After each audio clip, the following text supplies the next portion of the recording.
Hey all, good evening, good afternoon, good morning, wherever you are. Welcome to Sherba Mate Talks. Um, Please like, subscribe, and connect. We are doing a new segment here called Read and Reflect. And we already have a few guests. I know we're at a little bit different time, but this is going to be an interesting one because a lot of people don't talk about this. But we're going to be looking into the Satanic Verses and maybe going through the whole book and kind of talking about it because it's such a controversial text, controversial author, and just so much interesting things to cover. But we're going to begin. And hey, Aragorn, pleasure to see you.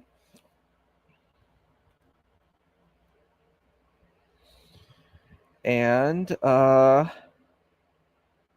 here we go. So, first, there's a lot of things we need to cover. So, first, we need to cover who Salman Rushdie is, the author of this text, a little bit about what the text is about, a little bit about the controversy. We're going to look at a little clip from a YouTube video, um, and we're going to read a little bit of the book and then kind of talk about it. So this is going to be really interesting because it's a text that a lot of people talk about. It was got a lot of controversy. So this is where we're going to start. So, who is Salman Rushdie? Salman Rushdie is, you could say, a young gentleman, an elder now, I guess you would say, who was born in Bombay, which is called Mumbai now, in 1947. Sir Salman Rushdie is a British Indian novelist known for blending magical realism with historical and political themes. His literary career has his breakthrough novel Midnight's Children in 1981, which won the Booker Prize and cemented his reputation as a major literary figure. Rushdie's work often explores identity, migration, religion, and post-colonial politics. So, we are going to be talking about this pretty heavy text. So, here we're going to look at a few comments. Thank you, Catherine. I think you're going to have a good time with me reading this because it's going to be an interesting experience. And we have Dad Knows Best, said Sir Rushdie. Okay, the Satanic Verses was written in 1988. So a while back. Um, this novel mixes fantasy and reality, centering on two Indian expatriates in Britain who survive a terrorist attack and undergo surreal transformations. Interwoven in our dream sequences, including a fictionalized account of a prophet that resembles, and for Muslims it would be the Prophet Muhammad Sallallahu Alaihi Wasallam. And the controversy is that certain passages were interpreted by many Muslims as blasphemous, particularly depictions that are linked to the Prophet of Islam and the Quran. The title itself references a disputed Islamic tradition about verses allegedly inserted and then removed from the Quran. And for many Muslim scholars, for most Muslim scholars, they reject this as apocryphal. Um, the reception is, while praised for its literary daring, the book provoked outrage in parts of the Muslim world. It is banned in countries including India, Pakistan, and Iran. Well, it's not banned here in the United States. Um, and so, looking into the aftermath, the fatwa and the aftermath. So, a fatwa is like a legal opinion. In 1989, Iran's supreme leader, Ayatollah Ruhollah Khomeini, issued a fatwa calling for Rushdie's death, accusing him of blasphemy. The impact: Rushdie went into hiding under British government protection for years. The controversy strained international relations between Iran and the West. Several translators and publishers of the book were attacked. Some were killed. The legacy is that Rushdie eventually returned to public life and continued writing, becoming a symbol of free expression and debate over religion versus artistic freedom. The recent events. In August 2022, Rushdie was stabbed at a lecture in New York, suffering severe injuries, but surviving. The attack received global discussion on free speech, extremism, and the long shadow of the Satanic Verses controversy. Okay. So we've got a few comments here. We're going to go through those, and we're going to look at the video, and then we're going to start reading some of the book. So let's take a look. So, Bruce Wayne. What are you talking about? We're talking about the Satanic Verses. This is our first session on it. So we're doing a little background on who the author is, and we are talking about kind of the legacy and looking into those types of elements. And then we're going to look at a video, which is going to be quite interesting. It's the ending of a very strange movie, but we'll talk about that in a second. Max said, hello, dudes, dudettes, and me. Okay. Catherine, thanks for doing this. Love the content on your channel, and I made sure to be on time today. Thank you. Yes. Good. So we're going to watch this video now. It has a very bizarre title. Let's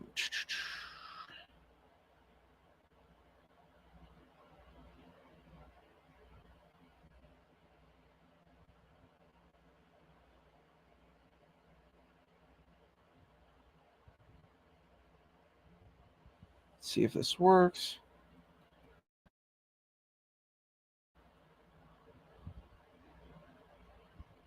Great.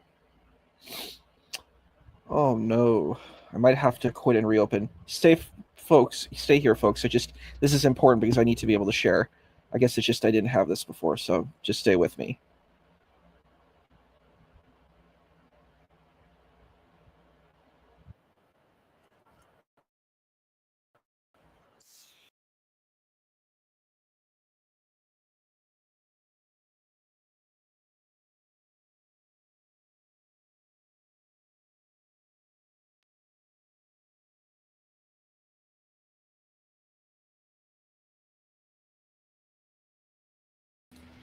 Oops, we lost Isa for a second, but he'll be right back. I think he he hit F5. But I'll hold the fort while he gets back. I just came in to give him the stage because we still haven't set up that for him, but we'll take care of it. Hope everyone is doing awesome. I watched today a flat debate between a friend of ours, Dr. Blitz, who's a PhD in physics, and it was pretty awesome. So we're going to do an interview soon with Dr. Blitz.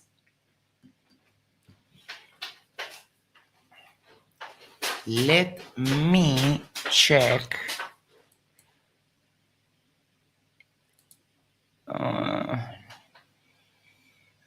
Where Discord?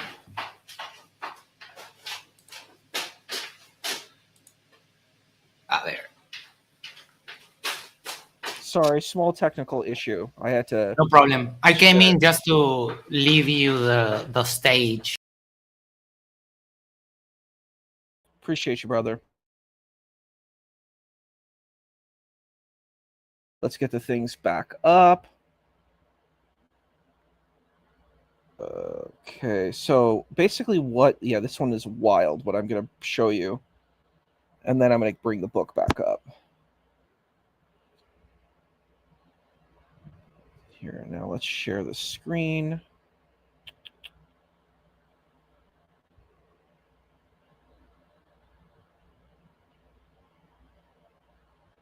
Ready for this? Here we go.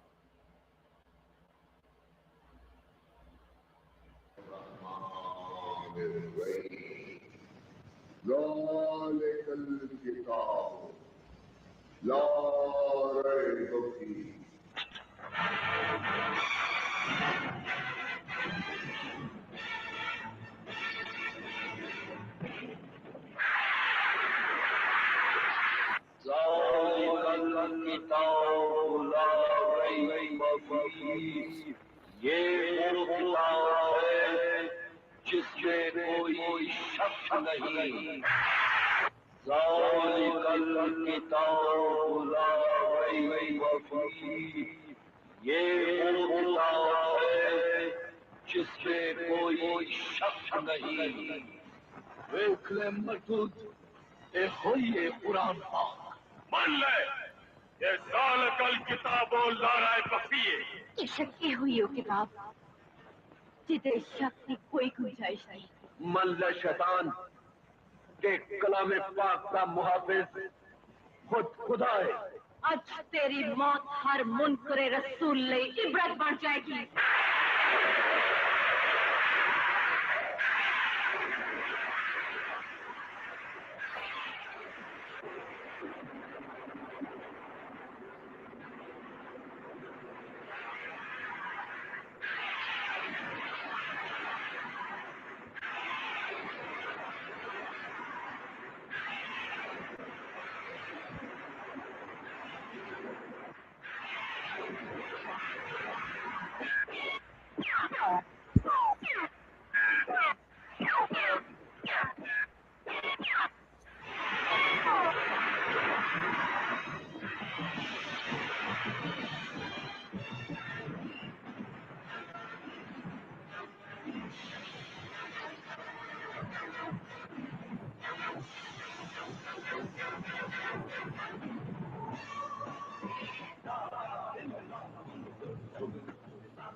Okay. So that was pretty wild, huh? So what is that? That is a movie called International Gorillas or International Gorilla. It is a Pakistani film. And what happens in this film is that Salman Rushdie is this evil supervillain that these great Pakistani Muslim heroes need to destroy. And he has body doubles. They dress up in Batman suits. It's a horrible movie.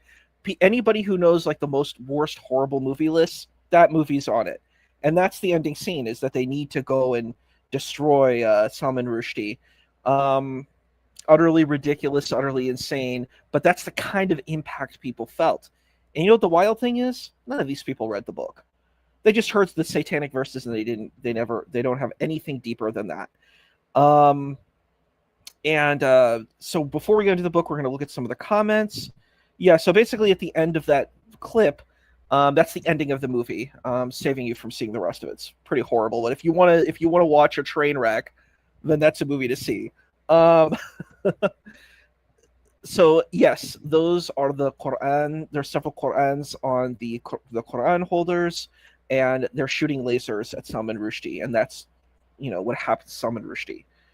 I don't know. I don't know if that's a really good reflection on their faith. If at the beginning of the movie, they have a bunch of people who are drinking wine, and they're like these horrible villains that you can tell because they're drinking wine. But it's very wild. It's a complete exploitation film, and definitely it's like 3 hours long, just like your traditional Bollywood movie. Don't recommend watching it through, but that's the kind of gist. So, yes, Evil Toe mentions that. Okay. Yes, the lasers are super wild. Yes, that's the only copy that you can find of this film that was kind of stripped from a video. As you can see, it says Rio video below, but that's really the only kind of film that's the only recording I can see of that movie. So that probably adds to why the quality is so bad too. Hey, Jeff. Nikki. Yes, I know Dad knows best. It is very horrible editing. I'm making it through. I gotta in recovery, but I think this would be a fun thing to go through. This is something I've been wanting to do, and I think it's really important. So we're going to start off. We're not going to do a whole bunch of reading today, but we're going to do some. And yeah, so we're going to start here. So there's several covers, as you can see, like on the thumbnail of this text. So the text's been around since the 80s, so 30 years plus, actually getting close to 40 years. 36 years, I guess, yeah. Or 37, yeah. 36, 37 years. Okay, so we'll look at this here. It's got a lot of praise from the New York Times, saying it goes from the slapstick to the melodramatic. It's a glittering a glittering novelist, one with startling imagination and intellectual resources. This invites comparison with miracle-laden narratives. So it's highly recommended from Gabriel Garcia Marquez. And people who like Salman Rushdie will like this. I don't know if any of you have actually read his text, but this is one of them here. And we got entertaining and fiendishly ingenious. So that's what it should be. It's fiendishly ingenious, of course. Whose works are attempts at the great Bible, the bright book of life. I love that. The language here is pretty amazing. So, oh, and we have a comment from Max. So Garcia Marquez is one of the goats of Spanish literature. Wow. So that they're saying Salman Rushdie's up there with him. Okay. And the Sunday Times says a masterpiece. The Satanic Verses has all the excellences that made Midnight's Children a publishing event, an epic sweep and feel for the large currents of the historic reminiscent of Tolstoy, a comic genius for idiosyncratic characterization and polyphonic voices worthy of Dickens, together with the imaginative freedom of fabulation characteristic of Latin American fiction and its magical realism. The Satanic Verses is a wider-ranging novel. Not since Gravity's Rainbow has any novel so successfully captured the cosmopolitan texture of modern life. Finally, the Satanic Verses confronts the problem of religion and modern life in such a direct and profound way that it has been banned in India, Pakistan, South Africa, and all the Arab countries. If you want to find out why Rushdie is arguably the most talented and significant author writing in the English language today, by all means, read the book, the Virginia Quarterly Review. We've got a lot of stuff going here. So, a lot of like hype for this text. So I've read a little bit of this text. I'm pretty much going in blind too, but it's very South Asian. It's got that real Desi vibe. So you're gonna see a lot of South Asian kind of stuff going on. That's what I can tell you. So it's up my alley for sure. Salman Rushdie, The Satanic Verses, a novel. Random House trade paperbacks, New York. So we have all our information, as we see in most texts, published in 1988. So here we go. Satan, being thus confined to a vagabond, wandering, unsettled condition, is without any certain abode, for though he has, in consequence of his angelic nature, a kind of empire in the liquid waste or air, yet this is certainly part of his punishment, that he is without any fixed place or space allowed him to rest the sole of his foot upon. Daniel Defoe, The History of the Devil. So, we're starting off with part 1. Oh, we got a few comments before we start. Oh, okay, you read it 20 years ago. Cool. And yep, we should look at Garcia. Maybe that's a text we'll have read.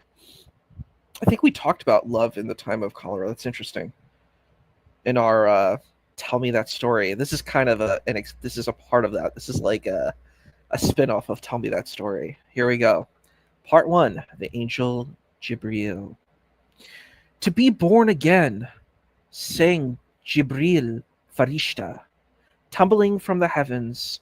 First you have to die, Hoji, Hoji, to land upon the bosomy earth. First one needs to fly, ta-ta, takatun. How to ever smile again, if first you won't cry? How to win the darling's love, mister, without a sigh? Baba, if you want to get born again, just before dawn, one winter's morning, New Year's Day or thereabouts, 2 real, full-grown living men fell from a great height, 29,002 feet, towards the English Channel, without benefit of parachutes or wings, out of a clear sky. I tell you, you must die. I tell you, I tell you. And thusly, and so beneath the moon of alabaster, until a loud cry crossed the night. To the devil with your tunes, the words hanging crystalline in the iced white light. In the movies, you only mime to playback singers, to spare me these infernal noises now.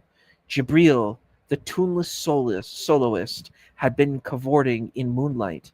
As he sang his impromptu ghazal, swimming in air, butterfly stroke, breaststroke, bunching himself into a ball, spread eagling himself against the almost infinity of the almost dawn, adopting heraldic positions, rampant, couchant, pitying levity against gravity.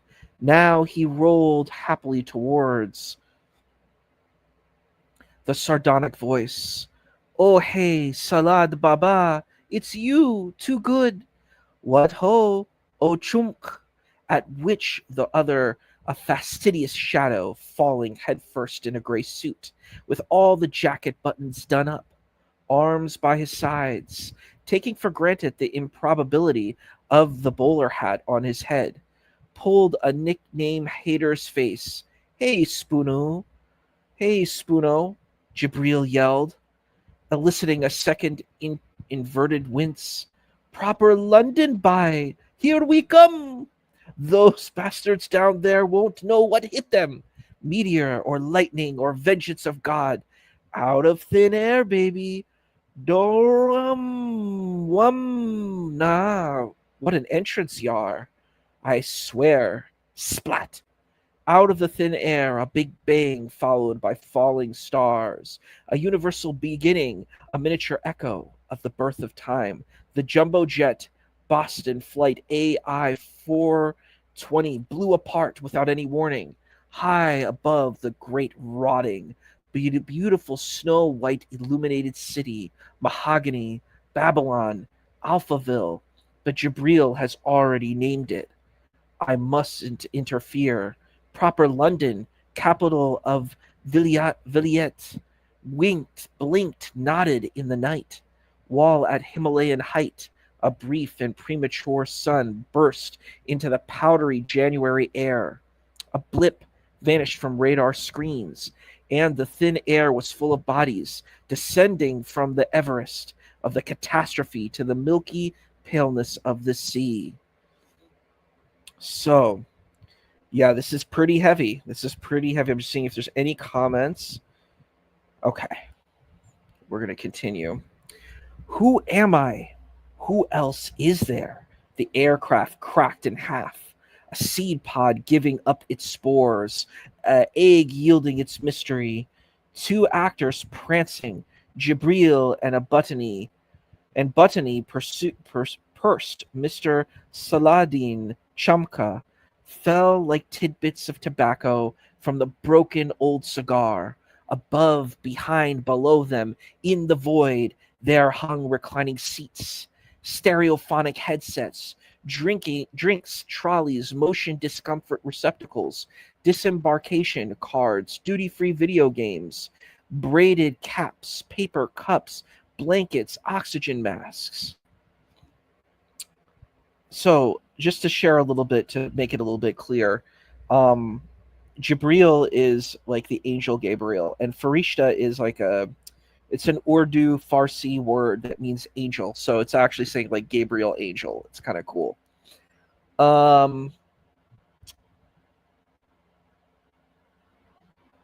Okay. Also, for there had been more than a few migrants aboard. Yes, quite a quantity of wives who had been grilled by reasonable, doing their job officials about the length of and distinguishing moles upon their husbands' genitalia. A sufficiency of children upon whose legitimacy the British government had cast its ever reasonable doubts. Mingling with the remnants of the plane, equally fragmented, equally absurd, there floated the debris of the soul-broken memories, sloughed off selves, severed mother tongues, violated privacies, untranslatable jokes.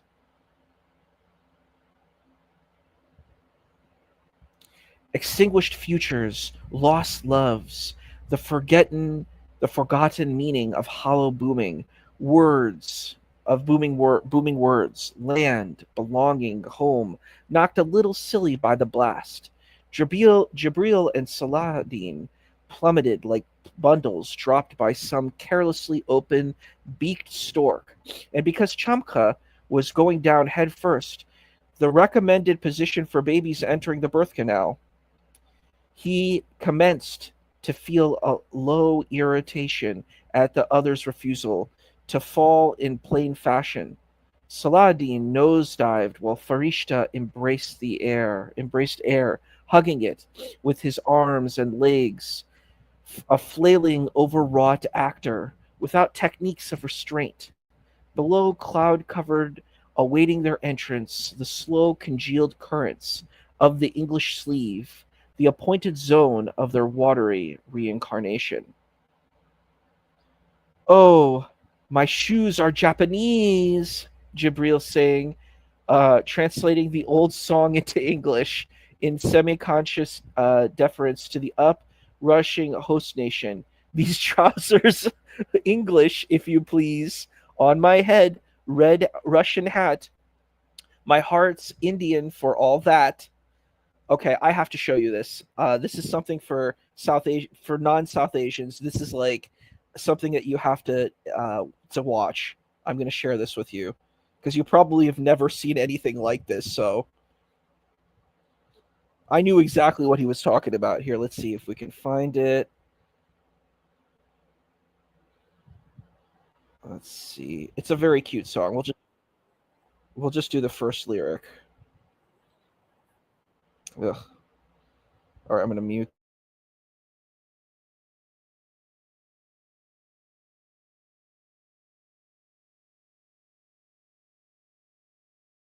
This is a Raj Kapoor song, and I'm going to see if I can just switch to this. Okay, you can see this. I mean, we're just going to see the first part, and then we'll go back. So you can kind of get the context of what he's singing about.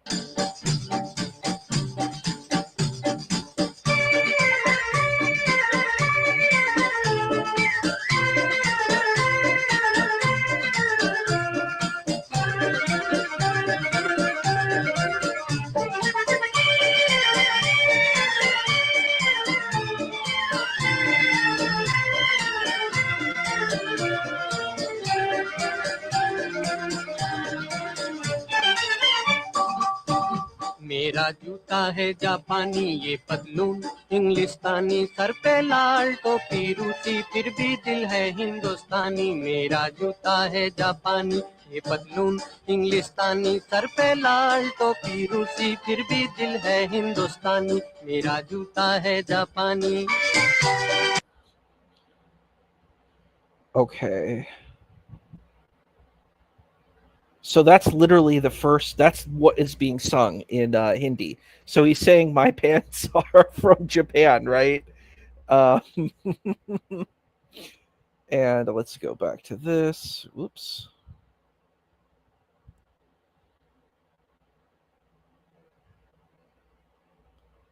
Oop. Yeah. He's saying my shoes are Japanese and my trousers are English. And on my head is a red Russian hat. And my heart's Indian for all that. So what you just heard, that's what that means.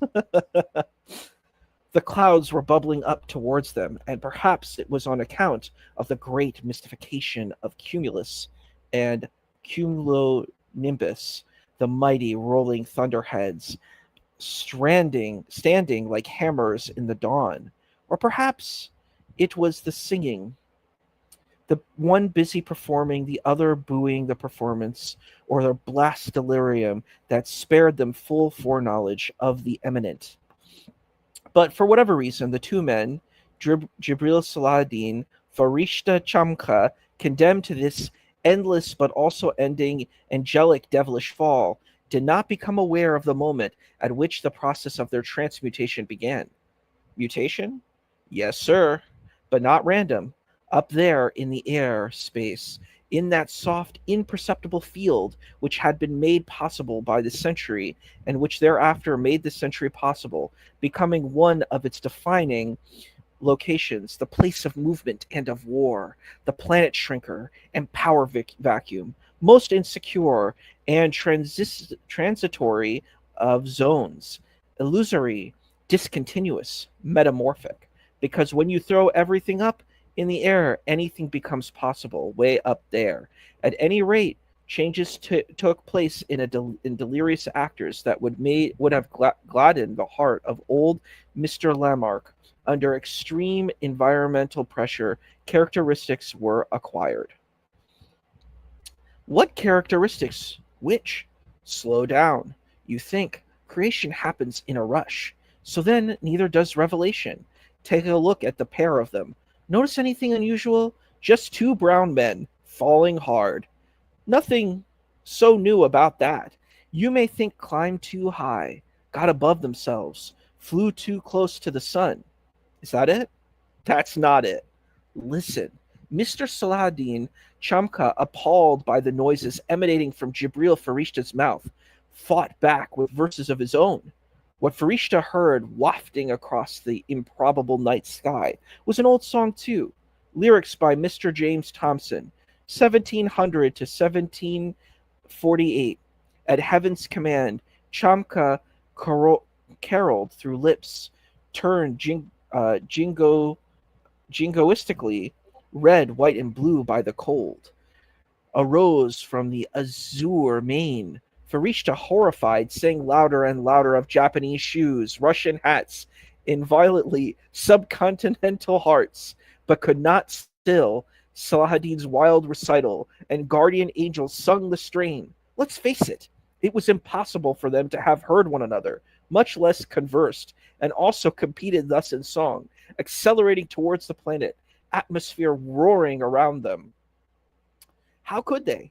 But let's face this too.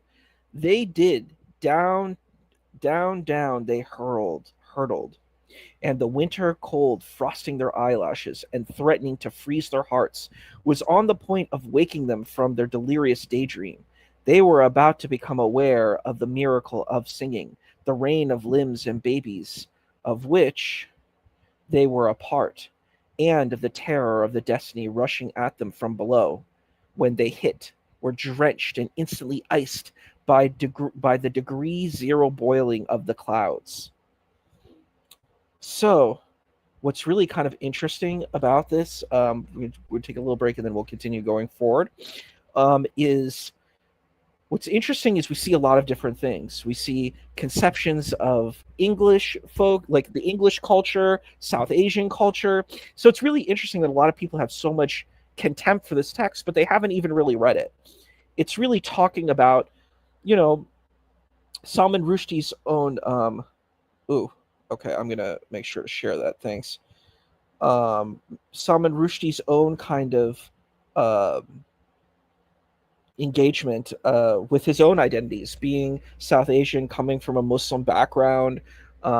He definitely is a skeptic, but he came from this particular background, and talking about these kind of conflicting identities of being South Asian as well as being, British, and being like, you could call it the West, or, European modernity, and, South Asian modernity, and how all of these things kind of engage, and what does identity mean. And it's very cool. There's a lot of different layers that we've already seen so far. So we have a few comments and then we'll return. Dad Knows Best says, and the angels falling to the ground like ash from a cigar. Yeah, that's a very good line. There's a lot of imagery and similes and metaphor. It's very good. I'm planning to do some reading tonight. Should AI read about Zal-9 Gate or color theory? I am refreshing my memory on logical thought, and color theory is to make my photography better. Cool. Yeah, I guess there is a bit of that. There's the way that it's written, there's some kind of like English dialect that's put in there, because Salman Rushdie's English, and he's South Asian, so he has all these kind of multiple identities kind of showcasing. So we'll continue. They were in what appeared to be a long vertical tunnel.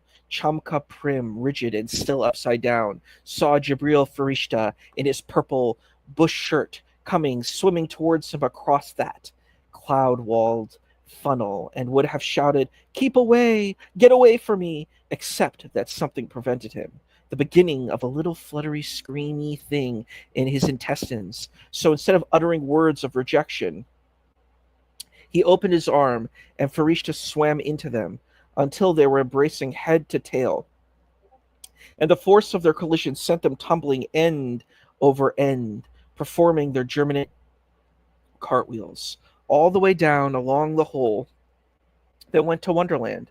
While pushing their way out of the white came a succession of cloud forms, ceaselessly metamorphosing gods into bulls, women into spiders, men into wolves, hybrid cloud creatures pressed in upon them, gigantic flowers with human breasts dangling from fleshy stalks, winged cats, centaurs, and Chamka in his semi-consciousness was seized by the notion that he too had acquired the quality of cloudiness, becoming metamorphic, hybrid, as if he were growing into the person whose head nestled now between his legs and whose legs were wrapped around his long patrician neck.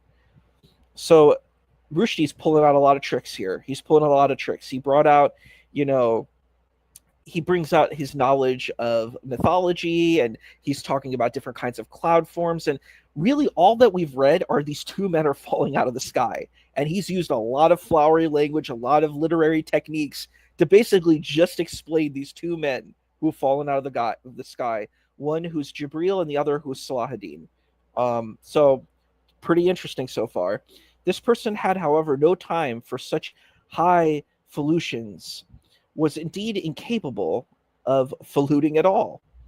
Having just seen emerging from the swirl of cloud the figure of a glamorous woman of a certain age, wearing a brocade sari in green and gold with a diamond in her nose. I'm sorry, it's so Desi. I love this. This is very Desi, South Asian. It's very South Asian imagery that he's using.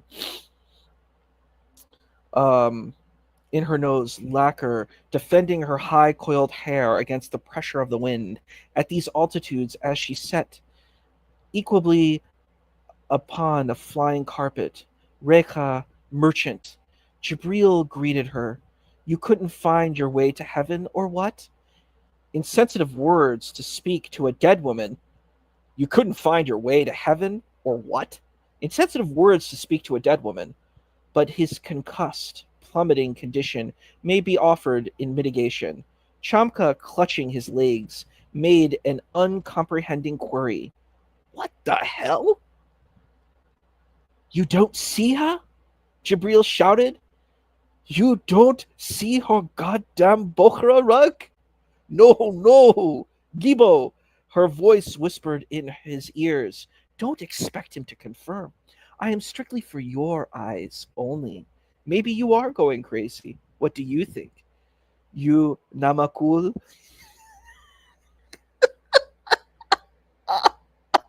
You Namakul? You piece of pig excrement, my love? With death comes honesty, my beloved, so I can call you by your true names. Cloudy Rekha murmured sour nothings, but Jibril cried again to Chamka, Spoono, you see her, or you don't. Salahuddin Chamka saw nothing, heard nothing, said nothing. Jibril faced her alone. You shouldn't have done it, he admonished her. No, sir, a sin, a such much thing. Oh, you can lecture me now, she laughed. You are the one with the high moral tone. That's a good one. It was you who left me, her voice reminded his ear, seeming to nibble at the lobe. It was you, O moon of my delight, who hid behind a cloud, and I, in darkness, blinded, lost for love. He became afraid. What do you want? No, don't tell. Just go. When you were sick, I could not see you in case of a scandal. You knew I could not, that I stayed away for your sake, but afterwards you punished, you used it as your excuse to leave, your cloud to hide behind. That and also her, the ice woman, bastard. Now what am I? Now that I am dead, I have forgotten how to forgive. I curse you, my Jabril. May your life be in hell. Hell, because that's where you sent me. Damn you, where you came from, devil. Where you're going, sucker. Enjoy the bloody dip. Reka's curse, and after that, verses in a language he did not understand, all harshness and sibilance in which he thought. He made out, but maybe not, the repeated name a lot. He clutched at Chamka. They burst through the bottom of the clouds, sped the sensation of speed, returned whistling its fearful note. The roof of of cloud fled upwards. The water floor zoomed closer. Their eyes opened. A scream that came, that same scream that had fluttered in his guts. When Jabril swam across the sky, burst from Chamka's lips. A shaft of sunlight pierced his open mouth and set it free. But they had fallen through the transformation of clouds, Chamka and Farishta, and there was a fluidity, an indistinctness at the edges of them, and as the sunlight hit Chamka, it released more than noise. Fly, Chamka shrieked at Jabril, start flying now, and added without knowing its source the second command, and sing. How does newness come into the world? How is it born? So let's see what we have here.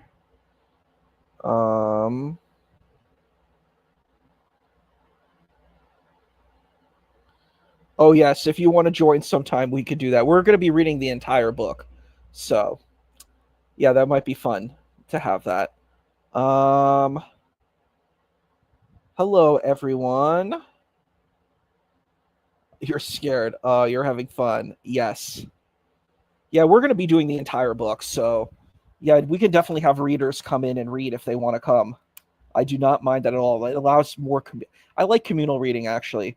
I'm going to finish the first part, and then that will be it for today, because I think that's a good place. We looked at a little bit of the kind of South Asian cultural background, and we looked at Salman Rushdie's history, and we looked at we looked at another video kind of about several videos of like the South Asian cultural elements, and yeah, and the first part of this, we're almost done the first part, so we're going to continue. How does it survive, extreme and dangerous as it is? What compromises, what deals, what betrayals of its secret nature must it make to stave off the wrecking crew, the exterminating angel, the guillotine? Is birth always a fall? Do angels have wings?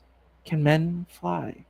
When Mr. Salahuddin Chamka fell out of the clouds over the English fan channel, he felt his heart being gripped by a force so implacable that he understood it was impossible for him to die.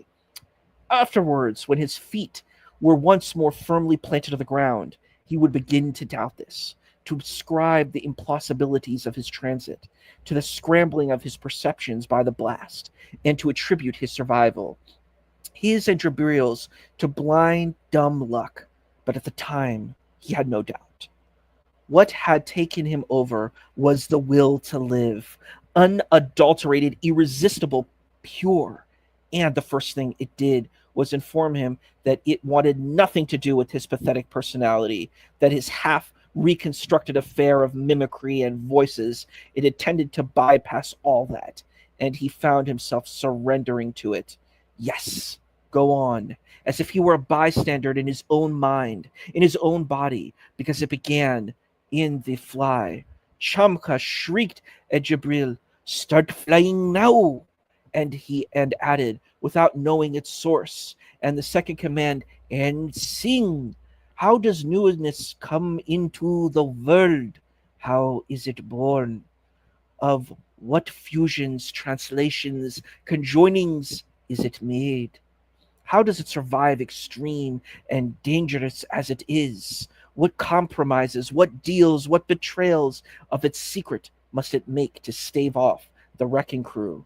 the exterminating angel, the guillotine. Is birth always a fall? Do angels... Oh, did I read that already? Oh yeah, I think I read that. Sorry. My bad. Let me read the last sentence. Sorry, somehow the book messed up a little bit. Bypassed all that. He found himself surrendering to it. Yes, go on, as if he were a bystander in his own mind, in his own body, because it began in the very center of his body. There we go.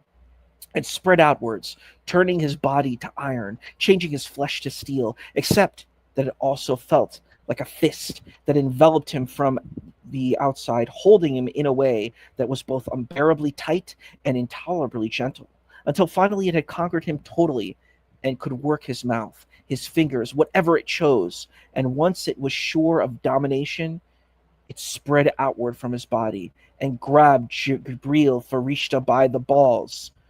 Fly, it commanded Jabril. Sing! Chamka held on to Jabril while the other began slowly at first, and then with increasing rapidity and force, to flap his arms. Harder and harder he flapped. As he flapped, the song burst out of him, and like the song of the spectre of Recha merchant, it was sung in a language he did not know, a tune too he had never heard. Jabril never repudiated the miracle. Unlike Chamka, who tried to reason it out of existence, he never stopped saying that Ghazal had been celestial. Ghazal is like it's like a song. It's like a kind of like an Islamic song, like a lauding God and stuff. It's like kind of a prayer song. That without the song, the flapping would have been for nothing, and without the flapping, it was a sure thing that would have hit the waves like rocks, or what had simply burst into pieces on making contact with the taut drum of the sea. Whereas instead they began to slow down. The morally empathetically Jabril flapped and sang and flapped, the more pronounced the deceleration, until finally the two of them were floating down the channel, like scraps of paper in the breeze. They were the only survivors of the wreck, the only ones who fell from the Boston and lived. They were found washed up on a beach. The more voluble of the two, the one in the purple shirt, swore in his wild ramblings that they had walked upon the water and the waves had borne them gently to the shore. But the other, to whose head a soggy bowler hat clung as if by magic, denied this. God, we were lucky, he said. How lucky can you get? Or I should say, God, we were lucky, he said. How lucky can you get? I know the truth, obviously. I watched the whole thing. As to omnipresence and potence, I'm making no claims at present, but I can manage this much, I hope. Chamka willed it, and Farishta did what was willed. Which was the miracle worker? Of what type? Angelic? Satanic? Was Farishta's song? Who am I? Let's put it this way. Who has the best tunes? These were the first words Jabril Farishta said when he awoke on the snow-bound English beach, with the improbability of a starfish by his ear. Born again, Spoono, you and me. Happy birthday, mister. Happy birthday to you. Whereupon Saladin Chamka coughed, spluttered, opened his eyes, and as befitted a newborn babe, burst into foolish tears. So we're now on to chapter 2. We're going to stop sharing. That's what we're going to do for now. We're on chapter 2. And let's see what have we've got a few folks here. I always wonder what the big deal is with this book. Yeah, this book is really it's really a South Asian book with English. It's English and South Asian. It's like an English South Asian mixture, you know. So it's kind of cool. So I think for the English viewers, they're going to have a certain view, and for South Asian viewers, you know, you'll get something else. And for new viewers, it's people who like literature. There's a lot. Everybody, there's a little bit to get from this. We'll get into the controversial parts when we get there, but we haven't gotten to anything controversial yet. They mentioned Allat. Allat is one of the ancient indigenous Arab goddesses, Allat, Al-Manat, and Al-Uzza.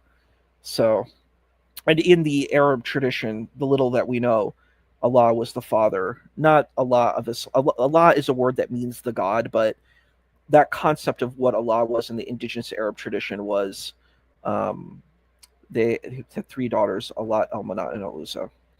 Yeah, maybe I should say Allah subhanahu wa ta'ala. That refers to Allah in the Islamic conceptualization. Okay, so a lot of highs. Cool. Yeah, I know they didn't read the book. They should read it. Always investigate. Always be thoughtful, my friends. Okay. Let's see. Anything here? I think it was meant, the title was meant for controversy, but I think people, they need to do their work. They have to do research and they have to understand the perspectives of whatever the text is written. Yes, Rushdie has been in the U.S. since 2000. He survived a brutal attack, yes, in 2022. Yes, that's true. He resulted in, I can show a picture of Salman Rushdie now. It's quite sad. People can disagree with each other, but we can have honor, nobility, and integrity. I think that's important.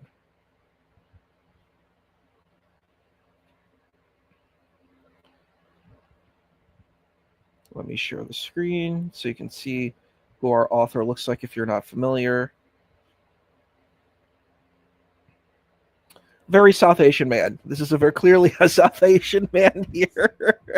So he has one of his lenses tinted out because he was attacked in the eye. A crazy, you could say a kamina or a badmash. Those are like words for a bad guy. Struck him. I mean, if you don't agree with certain things, that's okay. But write op-eds. Don't ever use violence. That's wrong. Okay. I thought Officer Sammy would be safe. Yeah, there's some people who need help. They need to do better and be better people. Yes. Okay. So that's through all the notes. We're going to try to do a session each week. We just decided I had a few meetings this week, so I had to do it a little bit later. That's why I had to extend the time. But we'll figure out the time. Max and I and Dr. J will talk, and we'll figure out a good time that we're going to have like a consistent stream. It could be like around 4 or 5 or something like that, or maybe, yeah, something like that might be good. Or maybe earlier in the morning, but we'll talk about that. But it's a pleasure. Thank you. Good morning. Good evening. You need to subscribe to Sherba Mate Talks. This is our great space. It's a wonderful time. So thank you very much. And yeah, have a great day. So we are ending the stream now.